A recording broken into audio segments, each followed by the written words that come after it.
জীবনে ভালোবাসা জিনিসটা হলো একটা অস্থায়ী আশ্রয়, যেখানে কেউ একটু বেশি সময় থাকে তো কেউ অল্প একটু সময়। তাই মন ভাঙা মানুষটা যখন নিজের সাথে নিজেই কথা বলে, তখন সে সামনের মানুষটাকে না কোনো মতেই কোনো রকমের দোষ দিতে চায় না। অর্থাৎ ভালো সে এতটাই বাসে যে নিজের প্রিয় মানুষটার ওপর কোনো রকমের কোনো দোষের আঘাতটুকুও দিতে রাজি নয়। সে শুধু নিজেকে বোঝায় যে মানুষটা কখনোই আমাকে বোকা বানায়নি, সে কখনোই আমাকে আঘাত করেনি। আমি সবসময়ই জানতাম যে মানুষটা কেমন ধরনের, মানুষটার মানসিকতাটা কেমন। আর এই সব কিছু জানা সত্ত্বেও আমি তাকে ভালোবেসে গেছি, নিজেকে তার মায়াতে জুড়েছি নিজের ইচ্ছাতেই। সম্পর্কে থাকাকালীন আমরা প্রত্যেকেই একটু হলেও জানি অথবা বুঝতে পারি যে আগামী পরিণতিটা কি হতে চলেছে, শুধু মানতে চাই না। আর এটাই হলো ভালোবাসার বৈশিষ্ট্য।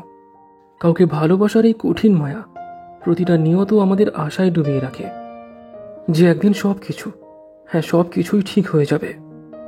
তবে শুধু বাস্তববাদীরাই নয়, আশাবাদী মানুষগুলোও জানে যে সবসময় সব কিছু ঠিক হয় না। কিন্তু তারা এটাও জানে যে সবসময় সব কিছু নিজের মতো হয় না। তবে যেটা হয় সেটাকে নিজের মতো করে মানিয়ে নিতে পারলেই সব কিছুই তখন যে ঠিকঠাক। ভালোবাসার এই বৈশিষ্ট্যগুলোই কঠিন সময়ে আমাদেরকে যে বাঁচিয়ে রাখে। ওই জন্য কথায় বলে না যে ভালোবাসা শত শত কষ্ট দিলেও কখনো জীবন কেড়ে নেয় না।